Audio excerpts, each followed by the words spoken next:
with this generation, right? If you are interested in a topic, there's plenty of scope for you to actually go out and get the knowledge. So my job is not to teach, my job is to facilitate and ignite that interest in you. So that's how I see it. So I like to tell you a little bit about me so that you tell me a little bit about you. The reason being, if it's a conversation, it's not a one-way thing, it's a dialogue. And if it's a dialogue, then you have to get to know me and I have to get to know you. So I think my introduction has already been given. You know a little bit about me. So I would request all of you to switch on your videos, or whoever feels brave at this point, and just tell me what you're interested in. What are you doing right now? What are you looking to be doing? Anything. I just want to get to know you a little bit before I actually get into what we are going to be talking about. So anyone feeling brave yet to switch on your videos?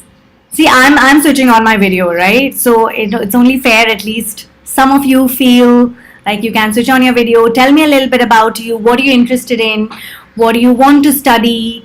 What are your inclinations? Anything at all.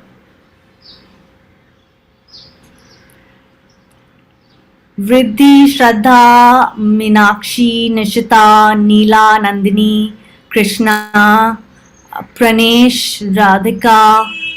Ooh, we have Meenakshi on video. Hi, Meenakshi. Thank you so much for switching on your video. Krishna as well. Thanks, Krishna. Guys, I know it's really early in the morning. It's a Sunday morning. So please, it's totally fine. I swear I don't bite. So don't worry about how you look, or you're in your pajamas, or you switching on from your bed. It's totally fine. I understand. I've been there, done that. Radhika, Meenakshi, Krishna, thank you so much for switching on your video. So tell me a little bit about you. Tell me what you're interested in. Let's talk about it, because the reason I like to also do this is because then it helps me make sure that I can curate the session so that it's beneficial to you, because there's a huge range of things that I can talk about. I will then make sure that whatever we talk about is right for you, and you go away feeling, okay, I gained something from this session. So tell me, who's going to go first? What are you guys studying? I guess I'll go first. Hi, Krishna. Yeah, my name is Krishna, and right now I'm studying in grade 11. So I'm giving the year 24 design entrance exams. Okay. I'm mainly interested in fashion design, like I was my entire life. But I haven't taken commerce or anything, so I don't know if I could get into like analytics like you have. Okay. But I'm mainly interested in the design part, so there's no worries about that. And so far, I've been taking DQ Labs coaching for both NID and NIFT and UCED. And that's mainly it. I haven't really done like any extracurriculars that are related to this yet. Okay, nice. So your main interest is fashion design? That's what you're looking at, or any kind of design? Yeah, and your about you was really exciting to read. Okay, nice. Anyone else? Radhika, Meenakshi? Okay, I'll go. My name is Radhika. Nice way to spell your name. I've never seen it like that. I know my parents thought it'd be fun to like change it up, I guess. Nice. So I'm currently in 12th grade, and unfortunately I took science. Unfortunately, okay. I'm doing both bio and math, so it is not fun. Yeah, and right now I think I'm trying to keep my options open. I'm not really completely sure what I want. Right. Going towards mostly communication design, but I mean, I'm not really sure, and I kind of want to see how things go on. But, yeah, just nice. Yeah, I mean, in all honesty, statistically, they say that in a normal, on average, people change their careers at least twice in their whole lifetime. Right? So if that's the case, then it's a great place to start. If the fact that you don't know and you know that you don't know is a great space to start, I think, because then you can sort of find your way around it. Sorry, just 1 minute. I don't know why it's not going on silent. All right, so that's a great start already. I think especially at this age, the If you're not feeling sure about it, knowing that you don't know is a great place to start, because then your mind is like open to lots of different opportunities and you can get to learn and know more about it. I mean, I've done lots of different things, just exploring the careers of different spaces. Even within fashion, I've explored a lot of different things. So yeah, great place to start. Meenakshi, do you want to tell me a little bit about you? Yeah, sure. I study in 11th grade and I'm also taking the 2024 design exams. I'm not sure which stream of designing I'm going to go in yet, because yeah, I find it I find like different parts of all the fields quite interesting. Yeah, that's about it, I guess. Nice. So you sure you definitely want to do design? You have that creative flair, but you don't know what kind of design. You're still deciding on that. Have I understood it right? Yeah. Okay. Nice. Again, a great place to start. So, anyone else feeling brave yet? Okay, fine. Hopefully, as we go on with the session, more of you will talk to me. I swear I don't bite. I'm not that scary. And I will want to talk to you. Like I said, I'm not a big fan of just me giving you a lecture for the next 45 minutes to an hour, because I think I personally find it a little bit boring. So I don't want you to be bored, and I don't want to get bored. For me, the most important thing is I want to have fun no matter what I do. So if I'm talking about something, I want you to be giving your inputs as well. Okay, right. So we'll make a start on the topic for today. What we are looking at today is called Conosenza of luxury. Conosenza in Italian means knowledge. So we are basically talking about luxury as a concept, as an adjective to any brand. What does luxury mean is what we are looking at right now. We do an entire course on luxury brand management, so I can go on talking for hours and hours and hours on different aspects of luxury and the different criteria that qualify a brand to be luxury. But what we're going to do today is talk about a few different criteria. And why is this important? No matter which industry you go into. I know I will talk about fashion as case studies. We will take more fashion brands because that's where my knowledge base is. But the criteria are transferable in any industry. So if you look at any industry, whether it's automobile, whether it's FMCG, you look at restaurants, you look at whether you look at retail space, or you look at B2B stuff like business to business products or services, hotels, or anything, any industry that you look at, you will always find that there is a value-based band of brands that you can go with. You have a premium or mid-range brands, and then you have luxury brands. Right now, usually people say that luxury. How do you know whether something is luxury? A layman would say that, oh yeah, if it's expensive, it's luxury. But now that you're attending this session, I want that at the end of the session, no matter where you go, what brand you interact with, what design you are looking at doing, you will instantly be able to apply these criteria, these very basic criteria. There's a lot more. We obviously won't be able to cover everything, but just some fundamental ones to be able to then say, okay, yes, this qualifies to be luxury, this doesn't qualify to be luxury, because there are a lot of brands out there that do and morph a lot of things that luxury brands do to be able to leverage on the benefits of being a luxury brand, but they're not necessarily luxury brands. Now, why is it important for people who are looking at doing design particularly? As a designer, the perspective is very different for a luxury brand compared to a non-luxury brand. Not just in fashion, in any space. If tomorrow you look at architecture, interior design, or you look at product design, the approach is very different because the strategy is different. It's not that one is good and one is bad. It's just a strategy is a different approach to design, right? The business approach is different. So no matter which aspect of design you're looking at, no matter which aspect of business or communication you're looking at, you will see that it's different approaches, so you will have to adapt to that. So if you know this, you instantly know whether you're applying for a luxury understanding of design in a job, in your own brand, in your education, whatever you want to do. You will see that this will help you kind of get a head start in no matter what you go on to, right? So that's why we're looking at Conosenza of luxury. Now, tell me, when I say, when I say a brand, what are the brands that come to your mind? You'll have to shout out and tell me. Or if you're not feeling brave enough yet, then you can put in the chat, but I hope you can talk to me. So that's a lot more fun for me. Just any brand. Any brand. The minute I say brand, what are you thinking of? Versace. Versace, okay. Dior. Dior. Gucci. Gucci, yeah.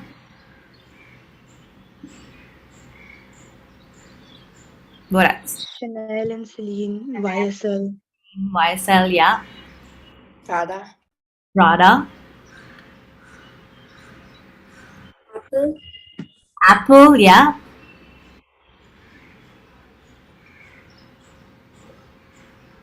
What else?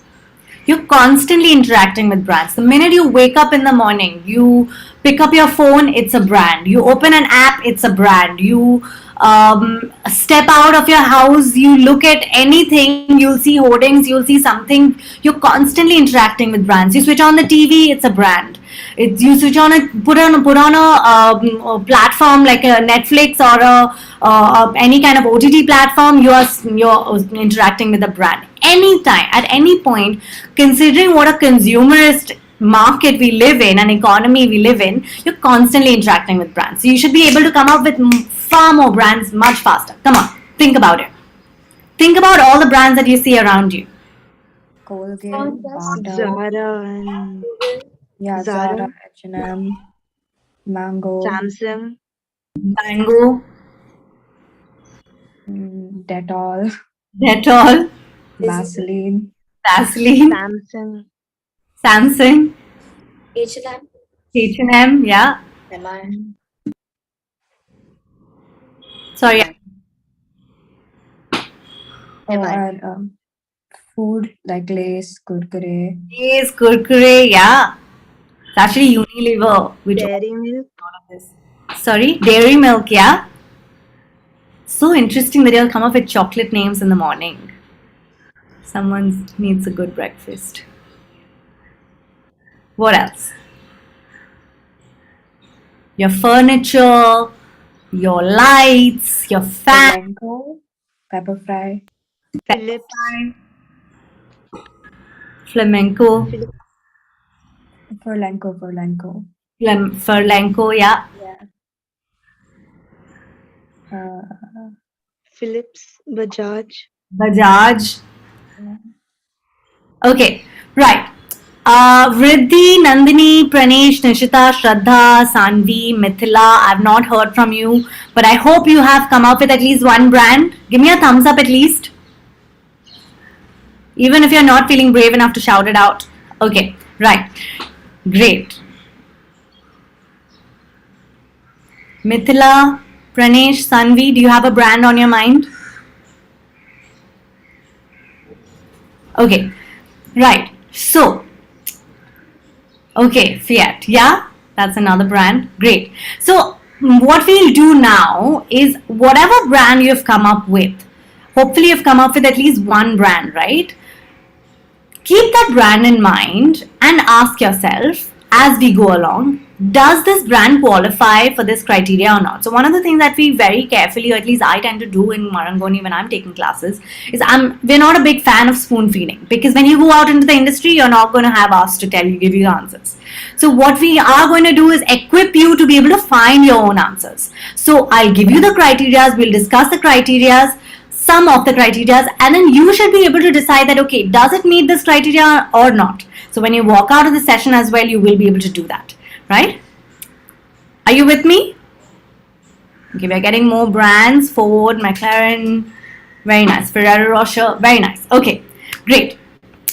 So let's go back here. Now, which brand logo is this? Any ideas? Ralph Lauren. Okay.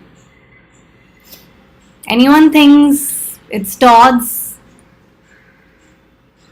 Tory Burch, Stella McCartney?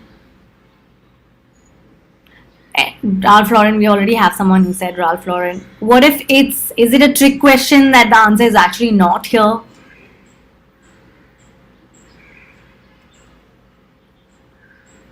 How many of you think it's Ralph Lauren? Give me a thumbs up.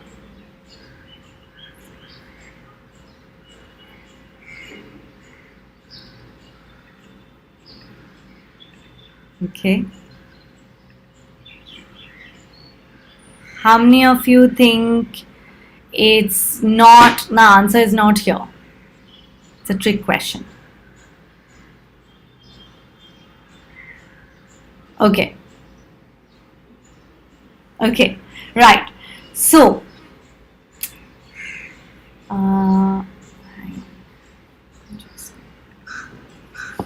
okay. So the right answer is Ralph Lauren. Some people might think that it's US Polo because US Polo also has a similar logo. US Polo is a sub brand of Ralph Lauren, or used to be, right? So they hold stake in the brand. Now, why are we looking at Ralph Lauren when we're talking about luxury? Or luxury, yes, Ralph Lauren is a luxury brand, but why is it a luxury brand? Now, one of the very interesting things that Ralph Lauren as a designer, he says, is when I'm designing a collection, I'm making a movie, right? Which is, for me, I feel there's a lot of little gems that you can find when you actually read about people's experiences and what they're saying, right? So when Ralph Lauren is designing his collection, he's saying that he's making a movie. Now, why is he saying that? First of all, collection, for those of you who may or may not know about fashion as well, maybe you're looking at other kind of product design and things like that, you've not taken that interest. Collection is basically, every industry works on certain cycles. You know, even if you're not looking at entering the, let's say, the fashion industry, you want to enter some other industry, you'll always hear in every industry, this is my peak, you know, this is my peak season, this is my off peak season. This is very busy for us, this is not that busy for us. This is the time when we get the most amount of work. There is always a cycle. Everything in the world runs on some cycle, some kind of a rhythm, right? So fashion industry runs on a cycle, essentially overarching, it's autumn, winter and spring, summer. There are two collections that we are talking about, right? So if you're looking at entering any other industry, try and research as to what is the cycle for that particular industry. Now, when he's saying that I'm making a collection, so collection is the products that are the merchandise that's designed for that particular season. So autumn, winter has a certain collection, spring, summer has a certain collection, and there's lots of other seasons as well in between, cruise and preview and that kind of stuff. Now, cruise and resort, which are the in-between seasons as well. Now, if you're looking at Ralph Lauren making his collection, why is he drawing a parallel with movies? So, now I want you to think about a really bad movie. Can you think of a really bad movie? This one you have to shout out. You have to unmute yourself and tell me. I'm not going to look at the chat for this one. You need to talk to me. There's this movie called Bellico Bastard, which I actually watched yesterday. Oh. But I had to laugh at it really. Oh, damn. Okay. I haven't watched it. Anyone else? Think of a really, really bad movie. You're just like, oh my god, what were they thinking when they were making this movie? So I'll give you an example. Like Houseful 4 is a really, really bad movie. Or at least in my opinion. Race 3 is a really, really bad movie.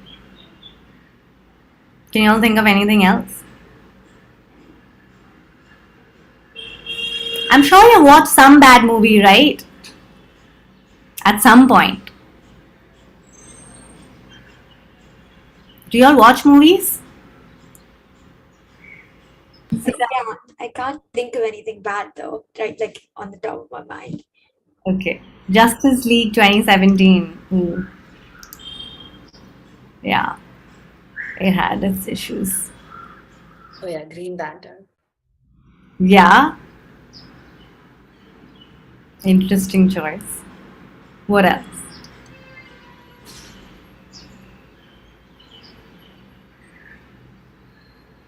Have you watched like the Christmas movies that come out on like these platforms and you're just like, oh my god, what were they thinking? This is so bad. Wonder Woman 84. Ooh. I think that's a debatable one. Some people really liked it. No, I'm talking about the second movie. The first one was good, I think. Yeah. Okay. Any other films? The B movie was really bad too. I haven't watched it. Gosh, these are really bad movies, clearly. Yeah, but like no, it was kind of popular, but it was like a kids animated film, which is disturbing. Oh my god. Okay. The kids won't get it, but yeah. Wow. I wonder how these guys not get censored for something like that. Okay. Right. So now if you look at all of these movies, there is what makes these movies a bad movie. Right? Now in a film, in a movie, there's an actor that can actually pull the story through. The director is a big player. The director can really make a difference in making the story, like pulling it through. But if the script is not good, then you're probably in for a bad ride, right? You can have a good actor, you can have a good director, but if the script is not great, then it's probably not going to work for the audience, right? And how do you know whether it's a good or bad? Like a lot of these, you will see the parallels. I haven't watched some of the bad ones that have been mentioned, but think about it. Usually you'll have the plot that starts, then there's a subplot, then they forget about the subplot and something else happens, and then they come back to it. The plot basically doesn't add up. Things don't add up in the story. Like how it just doesn't make logical sense, or it doesn't kind of follow through what they're saying, right? Now this is usually a very fundamental aspect of what makes a bad movie. Now in the entertainment industry, you might call it a good or a bad movie. In fashion, there's no good or bad. It's just different strategies. So when Ralph Lauren is saying that he's making a collection, he's making a movie, it's a design approach that you need to understand for luxury brands is very different. And this is a very fundamental difference. So if you walk into a Ralph Lauren store in, let's say, March of this year or any year, spring summer collection, March, you'll see a certain type of clothes. You walk into the Ralph Lauren store in, let's say, June, early June, you'll see the products have probably changed, but you'll still be able to tell that it's from the same season. You'll be able to tell that the story has moved on, but it's still the same story. Whereas if you walk into, let's say, a West Side or a Pantaloons or a Zara or a H&M, you'll see there's different stories that are going on in March. You walk into the store in 3 weeks' time and suddenly the products have all changed. Like the story has totally changed. It's not to say that one is good. It's not that H&M is not making money or West Side is not making money or they're not designing good clothes or anything like that. It's just a different design approach. So if someone who has worked with the brand or has understood the brand really well for a luxury brand, you pick out any product from a random product you show me. If I'm an expert in that particular brand, if I've invested time and energy understanding the history and the legacy of the brand, I'll be able to tell, okay, I think this is from spring summer 17. I think this is from spring summer 15. This is from autumn winter 19. How am I able to do that? Because I understand the story that the designer was trying to tell. And that is very fundamental to luxury brands to stick to that story through the collection. right? And that's the purpose of a fashion week, to sort of our fashion show, to tell the audience a story that they're trying to tell. It may not necessarily be the sellable products that they are going to be selling actually on the shop floor.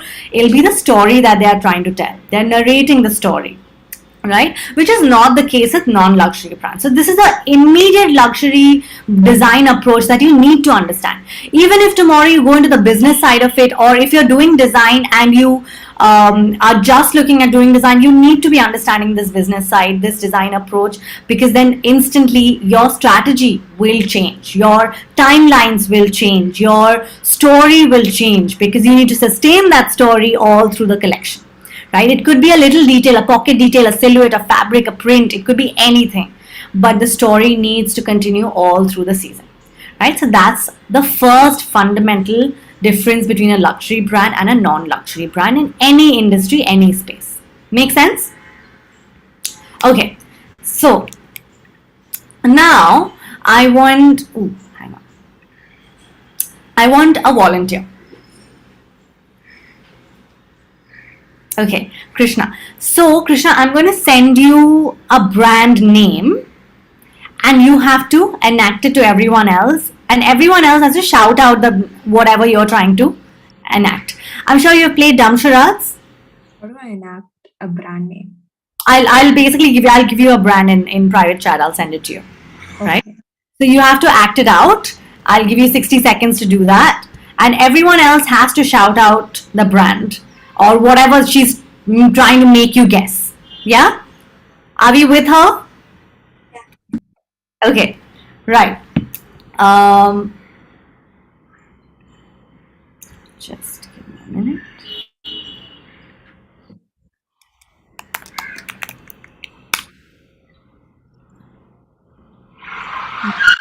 Okay. Right. Wait. I'm going to start your timer. 1 minute. No talking, right? No talking, no miming. You can't draw the letters. You can't.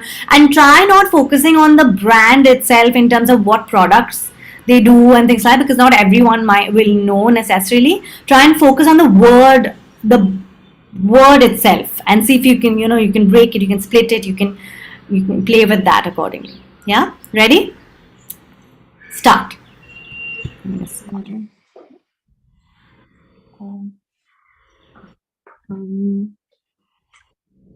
I'm very confused on how to enact this, but I'll try my best. Can I use props?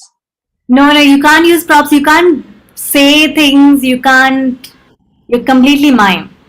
Okay, so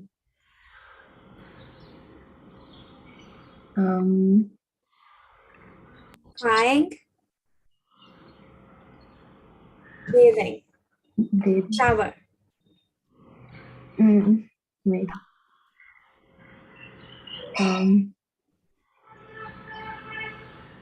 Okay, how many words is it? I mean, how many letters? Okay, it's only one word. Okay. Is it Chanel? Gucci. Oh. Okay. Wow, that was really quick. Okay, nice one, Krishna. Okay, so we'll do one more brand very quickly. I'm going to enact this one. Okay. Let's see. Thanks, Krishna. That was really good. That was really fast. Your time is not even over yet. Okay. I'll enact this. Okay.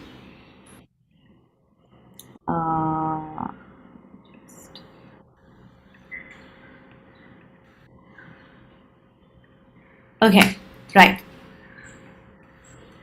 One word. Break it into two parts.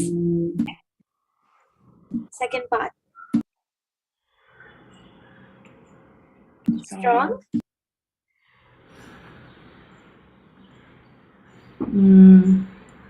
Big. Authoritative. Big. Oh, no. I heard it wrong. Okay. Mustache. Macho.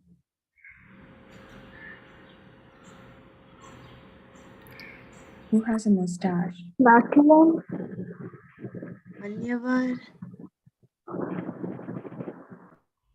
Okay. Third Parts. part. You. You. Me. Mine. Her name. I. Yeah. Oh, I.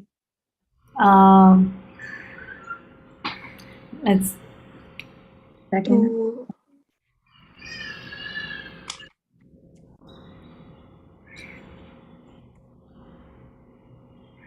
Heart. Dil. Dil. Sad. Bad Dil. heart. D. Evil. Dil. Down. Jeevan. Pyar. Yeah. Pyar. Ishq. Heart. I don't think No, it's in it's something Hindi. with Dil. I think. Okay.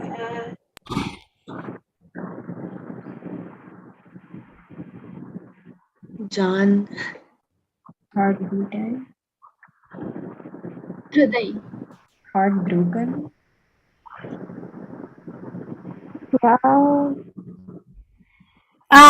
And okay, my time's over.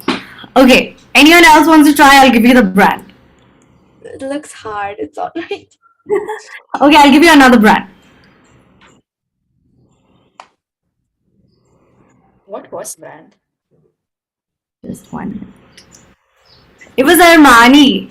I was trying to do man. Then didn't get man, so I was like, okay, let me try heart and man. Oh wow. Yeah, no luck. Okay, right. So the next case study that we are looking at is Gucci. Okay.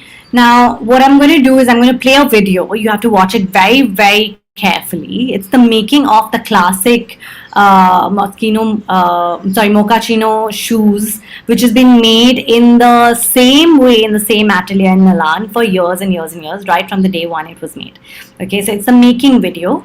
I want you to watch it very carefully and tell me how many steps do you see in that in the making.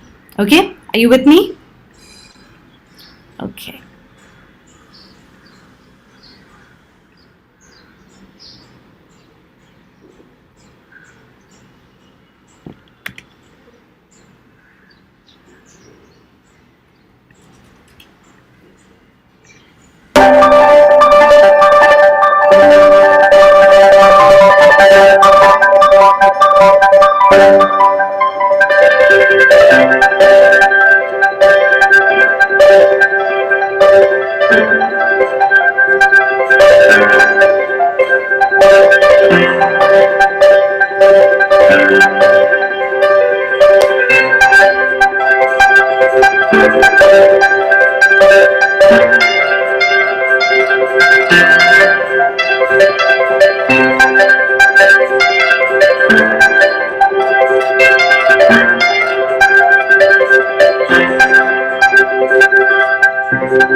Okay. How many steps?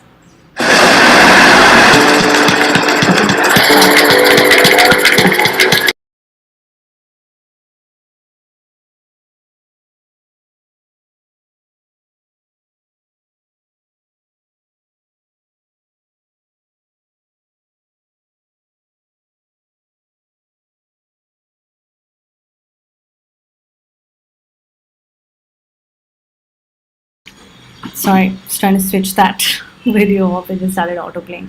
Okay, right. Frame rate is kind of tripping my eyes. Oof. Okay. Yeah, the idea was that it plays really fast. You have to be very attentive to be able to tell. How many of you lost count after a point? I did. Okay. I want you to tell me the number that you had counted till that point. It's okay if you got distracted or you lost count or you just couldn't keep up. I think I got till 4. That's I all. think I got to like 8. Okay. So a lot of intricate steps that I think I could remember. Yeah. A lot of details. What else? What other numbers do we have here?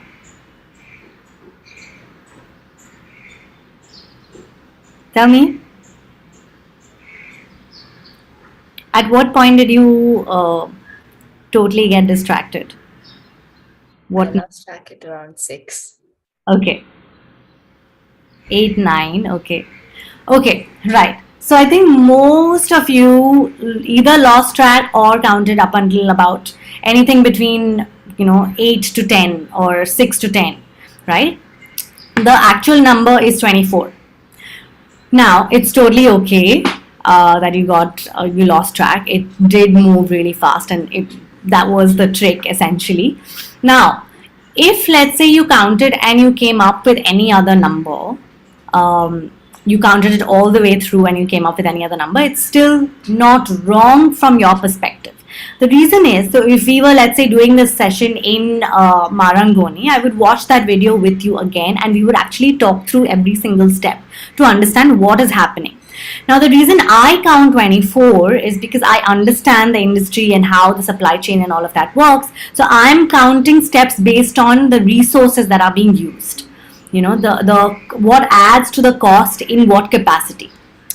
So we would do that exercise if you're doing it actually in a classroom session where I have more time with you and for a longer period of time, over a period of time rather. Yeah.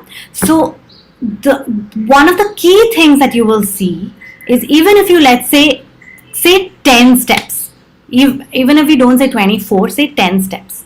10 steps, this is a pair of shoes. So that's 10 steps for one shoe.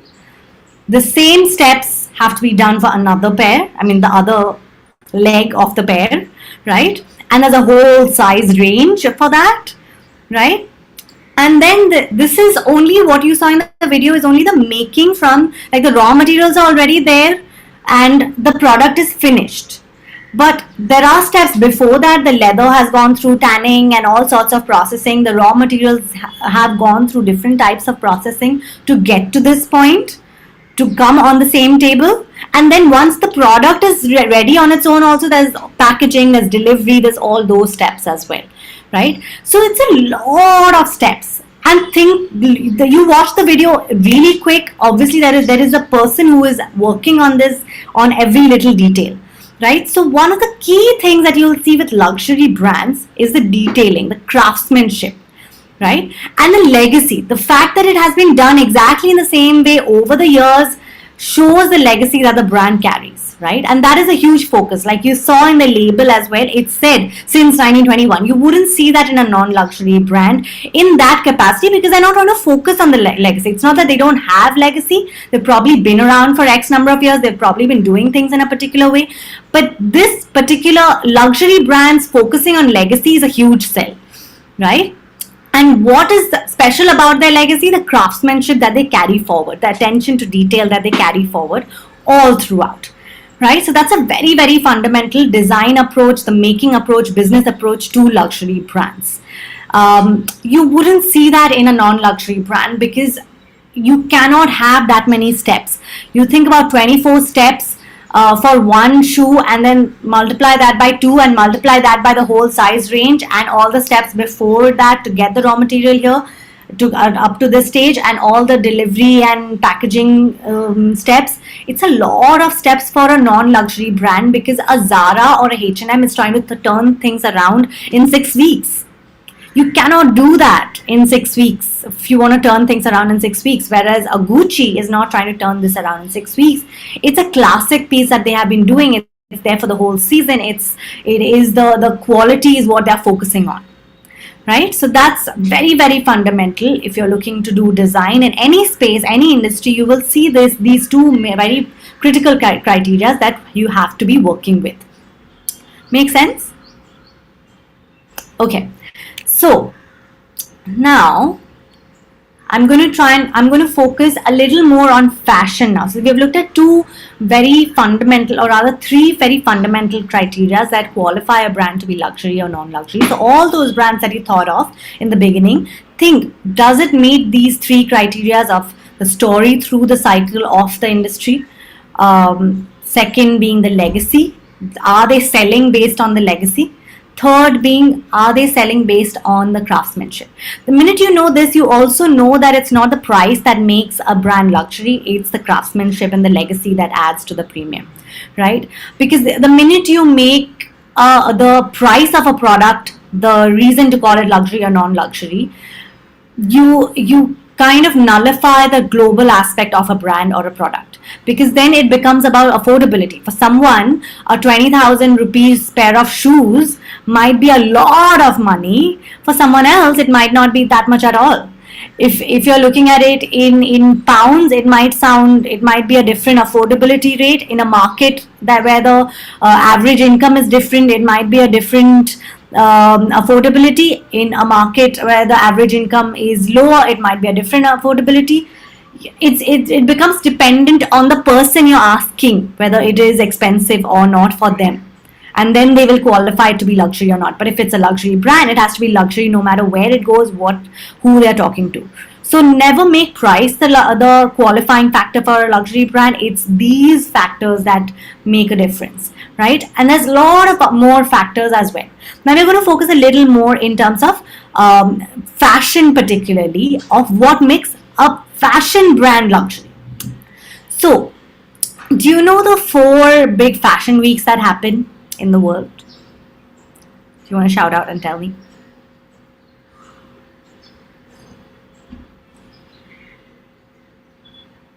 What are the fashion weeks that I you... know 3. I forgot the 4th. That's fine. Just shout out whatever you know. So there's London, there's Paris, and there's New York. Yeah, London, Paris, New York. Milan, right? Milan, yeah. These are the 4 big fashion weeks that happen. Now, why are these 4 like the biggest in the world? Because the biggest brands are part of these fashion weeks, and because the biggest brands are part of this fashion week, the media expenditure is huge on these. So although there's actually a lot of other fashion weeks that happen all around the world, there's about, I mean, the number keeps changing, and since COVID, it's changed a few times because we don't know which ones are continuing and which ones are not. But on average, it's something between 53 to 64. Something in this range, and the number keeps changing every year. So if you're looking at that many, almost every week of the year there's some, if you put one every week, then there's a fashion week happening somewhere in the world at some point, right? But these 4 are the biggest. Lakme Fashion Week or Delhi Fashion Week, or I don't know if there's one that happens in Bangalore as well. These don't even qualify in the 53 to 64 that happen around the world, because here the majority of the products are ethnic. So it's more local market attention, like it's trying to seek the attention of the local industry more than the international global industry, fashion industry per se. So these 4 grab the attention of the global industry, and the media expenditure is huge. So these qualify to be the biggest 4. Now, just 1 minute. So,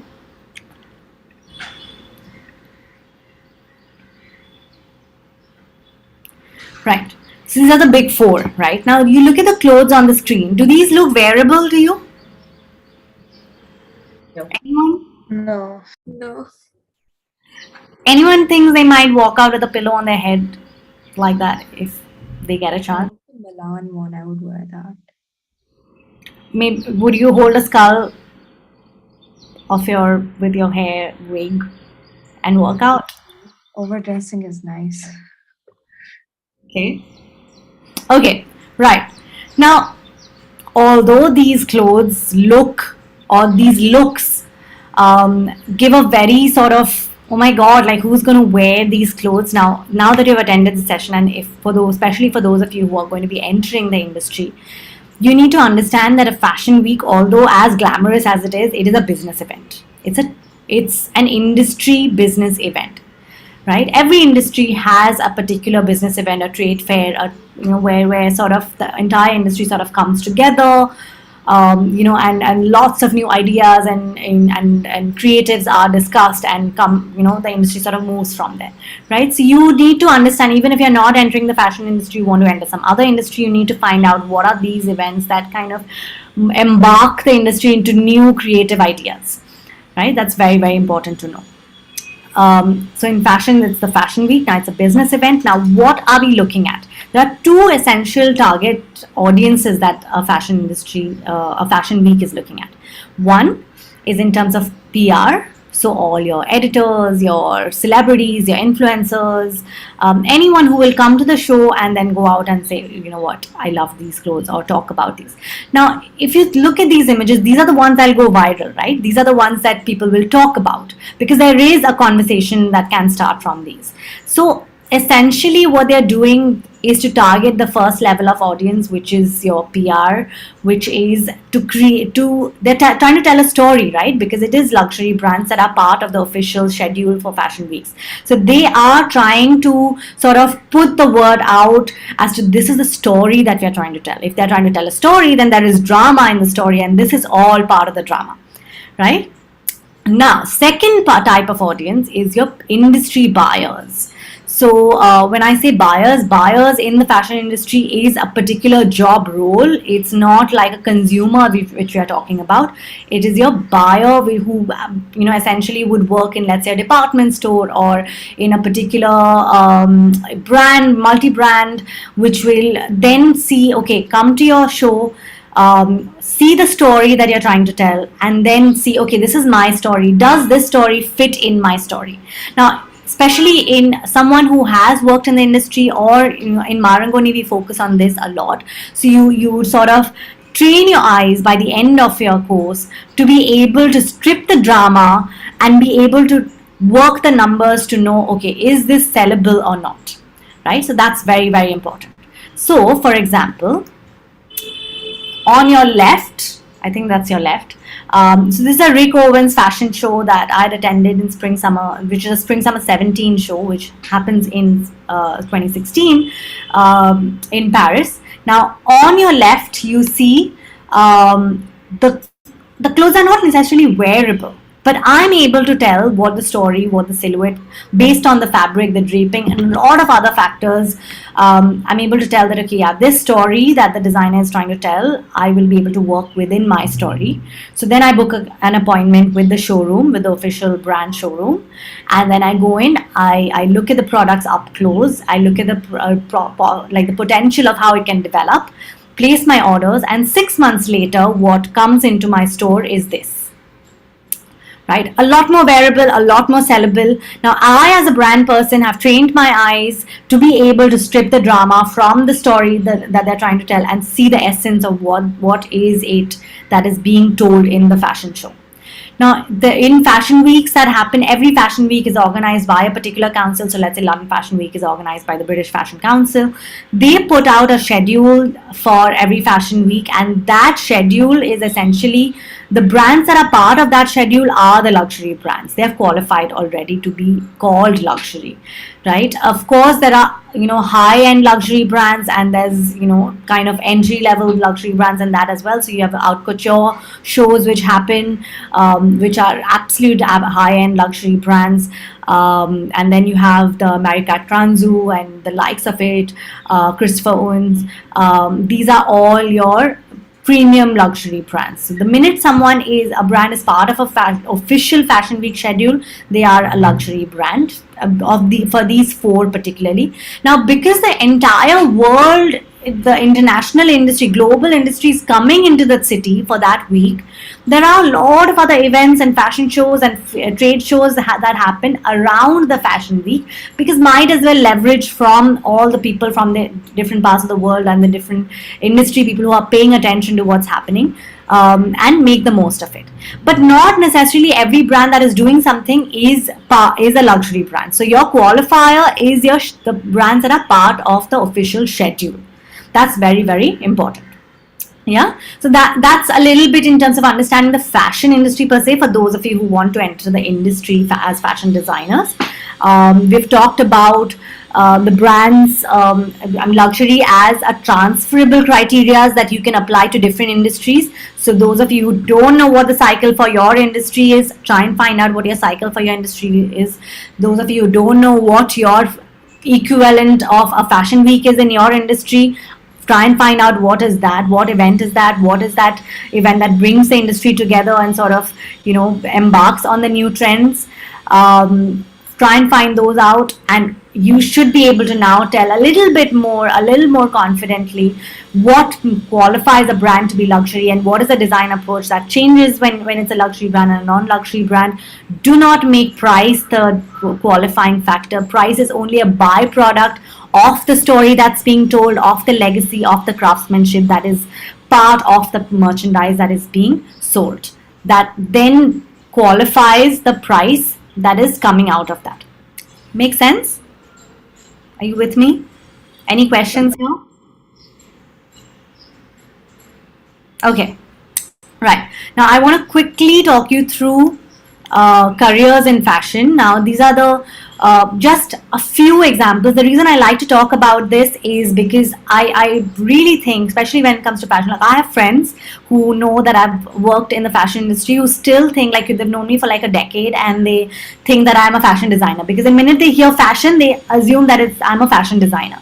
But within fashion design, there's so much. Within fashion, there's so much, right? So it's important for you to expand your mind to be able to see more than just the usual, associations with the industries. Especially for those of you who are still deciding, who are trying to decide what do you exactly want to do. Maybe you want to do design, like Meenakshi, I think, mentioned that you wanted to design, but you don't know what kind of design, or maybe you don't know what industry or what you want to do, you're completely blank, or you want to do fashion design or fashion business or communication or any kind of, or interior design, styling, anything, but I don't want you to restrict your mind to just the usual connotations with these careers, right? So this is to expand your mind. There's a lot of other things. So if you think about a fashion design department in a brand, not everyone holds a fashion designer title, right? So there's different things that different people are doing, and you can specialize in different things.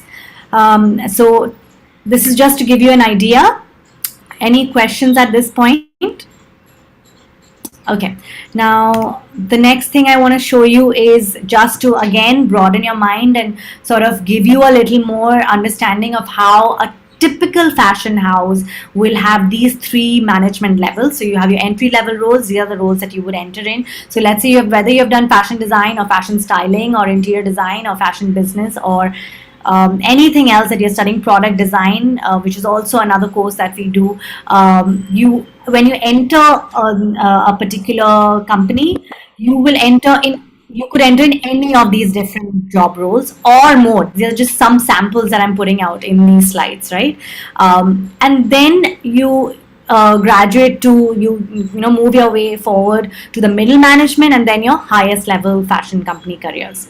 Your top management is what we are looking at here. So not everyone is called a fashion designer the minute they've finished their fashion design course. Not everyone is working in a particular space. Now, not every fashion house not every fashion house looks like this, but this is just a generic standardization that I've kind of put out so that you can understand that no matter what career path you pick, this is one of the pathways that you can take. Of course, nowadays industry and careers don't necessarily look as lateral as it used to.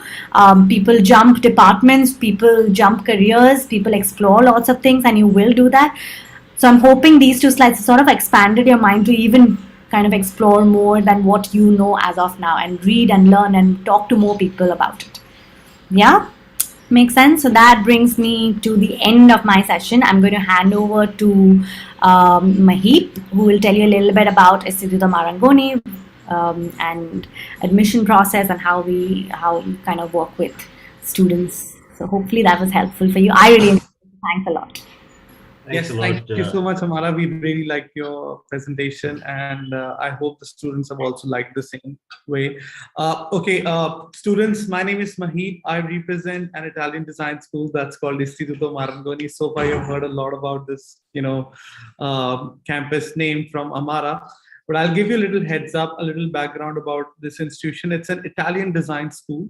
We are the pioneers of design education that started in 1935 in Milan, and over the period of last 87 years, now we got our campuses in Milan, Paris, London, Florence, Shanghai, Shenzhen, Mumbai, Miami, and this year we started in Dubai as well. I have got a campus. We've just started an info center in New Delhi as well. So in case you're ever coming to Mumbai, then we got a campus to help you with your queries. If you're coming to Delhi, then we got an info center where you can come and we can help you with all your queries related to the course curriculum, admission process, fee structure. So primarily, we are known for the three major domains, that is fashion, arts, and design. In fashion, I mean, you name the course right from the short programs to the undergraduate programs to the master's level, we got the programs ready for you guys. And that goes with the art domain, art management, art curation, the design programs like interior design, product design, graphic design, the short programs, undergraduate programs, master programs, we have it all. All right. How many of you have heard about luxury brands like Louis Vuitton, Prada, Armani, Versace, Christian Dior? Raise your hands, or just mention yes. Prada. So these are the top recruiters to this institution, and these are all lifestyle brands. So don't think it's just fashion brands. No, it's a lifestyle brands, and because these are lifestyle brands, we do have an opportunity for the students who have done product designing or interior designing or graphic designing or fashion designing. So this was a little heads up about Marangoni. Definitely, I would like to give you a full presentation, but I think we have lesser time. So obviously, any queries, anything that you have in mind, you can get in touch with Dion again, and Dion can always put in a query. Or as Dion said before, go on BQ Edge, click on Istituto Marangoni, logo, and then the query would come to me, and I will get back to you, and we can have a Zoom call there and there. Thank you. Over to absolutely. you. Absolutely, Mahip. Mahip, Amaara, thank you so much. It's been brilliant to have both of you all here. Just sharing the links again for those who are interested in finding out a little more about Istituto Marangoni. Click on the DQ Edge link. I'll share this both in the chat on Zoom as well as YouTube. So you can click on this link and you can reach out to Mahip directly. And as mentioned, also the design hackathon is happening next month. Registrations are closing soon. So I've shared the link again already, but let me share it again so that all of you all can take part in this. Amaara, I think this was fantastic to really understand what really constitutes a luxury brand, what makes a luxury brand what it is, and how you've translated that into our students really aspiring to be there and trying to get into that as a career. Fantastic, really interesting webinar we had today. And Mahip, thank you so much as well. Just one thing, Dion, last but not the least, which I think we have not shared that before. Istituto Marangoni, when you do your research, it's in the top 10 schools in the world. So a little heads up. Thank you. Yeah, I'm sharing the links. Of course, Istituto is known globally to be one of the best in the world. So looking forward to having a lot of our students at that institution. Okay. Perfect. Have a nice day, everyone. Have a perfect Sunday for yourself. Right. Take care. Thank you so much. Bye. Everyone.